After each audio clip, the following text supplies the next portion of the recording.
Today is October 27th, and this is our weekly update on the ongoing war between Israel and the terrorist organization Hamas in the Gaza Strip and Hezbollah, the terror organization in southern Lebanon. Shalom, my friends. This is the Kiva Gersh with Israel in 5, where we give you everything Israel in 5 minutes. Please like and subscribe. If you have any questions or want to keep the conversation going, please do so below in the comments.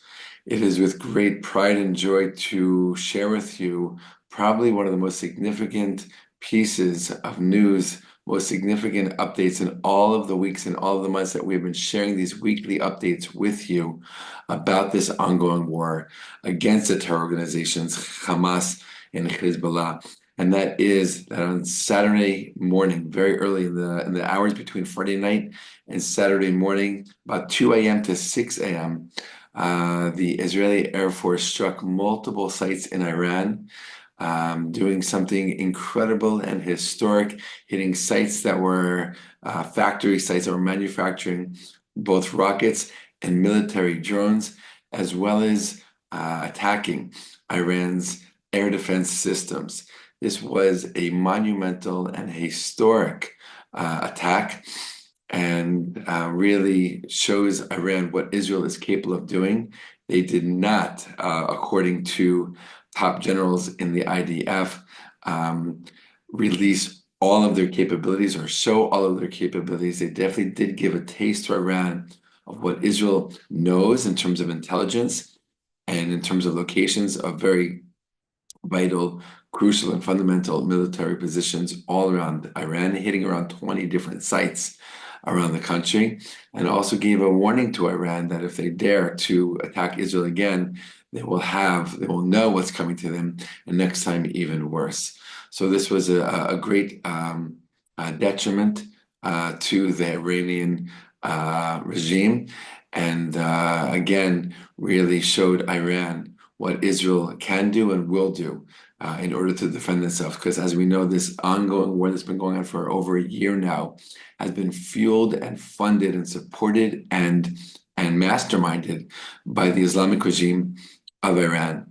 They're behind Hamas, they're behind Hezbollah, they're behind the Houthis in Yemen and other radical jihadist groups, both in Syria and Iraq, who have also taken part occasionally in attacks against Israel over this past year.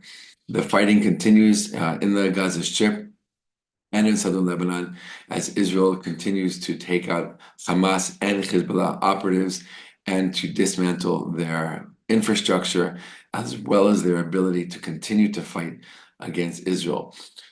Rockets and missiles do continue to be fired, some days in massive numbers, into Israel from southern Lebanon by Hezbollah. And Israel continues to respond with a very, very forceful hand in southern Lebanon and even beyond to really take out the Hezbollah infrastructure. These attacks and the military campaign that is going on there in Lebanon is a result of and an implementation of years and years of strategic planning, of intelligence gathering. And that's why things are going the way they are going in Lebanon. And that is why Israel has been so successful in taking out so much of its infrastructure and knocking out so much of its ability to produce and to receive and to shoot rockets at Israel. It's not over. Rockets still continue to be fired. That is absolutely true. But Israel and the IDF have been doing incredible things to further weaken day after day, week after week, Hezbollah's ability, and specifically its ability to carry out plans that it had written down. It had planned many, many years in advance. Just yesterday, the IDF they discovered, they revealed to date the largest underground military position in Lebanon, created by Hezbollah, most likely as a gathering point for terrorists to launch an invasion into northern Israel. We already know for a long time now that Hezbollah was planning an October 7th-like attack on Israel.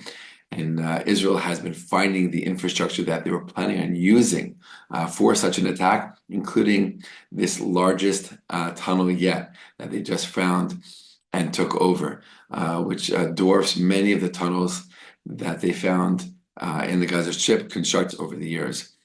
So IDF troops continue to fight fiercely, both in the Gaza Strip, both in Lebanon, against these two terror organizations, both funded by and supported by Iran. So many fronts, multiple fronts, many things happening. Unfortunately, this past week, just the last few days, saw 13 soldiers of all different ages, from the 20s into the 50s, be killed in battle.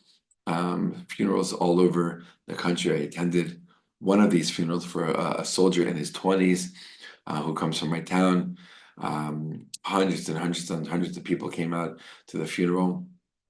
And of course, every single one of these funerals and every single time we hear the news of another fallen soldier breaks our hearts into pieces. This has been a long war. It's been a tiring war, but the soldiers continue to fight with incredible strength and pride and dedication and determination to continue fighting until the enemy is destroyed. We're getting closer and closer, and we hope that day will come soon when we no longer have to worry about Hamas in the Gaza Strip, no longer have to worry about Hezbollah in Lebanon, no longer have to worry about Houthis in Yemen and other terrorist organizations in other countries, and especially the head of the snake, the Islamic regime of Iran. And they definitely were sent a very clear message just yesterday. Again, not Israel's full power, but definitely a deterrent and definitely a clear sign to Iran. Better watch what you're doing. As always, continue to appreciate and honor your support, prayers, and thoughts for Israel. And we're sending all of our prayers to the soldiers on the front lines and wishing them the best safety and protection. And of course, the immediate release and return home of all of the hostages from Gaza. All the best, my friends, and be well.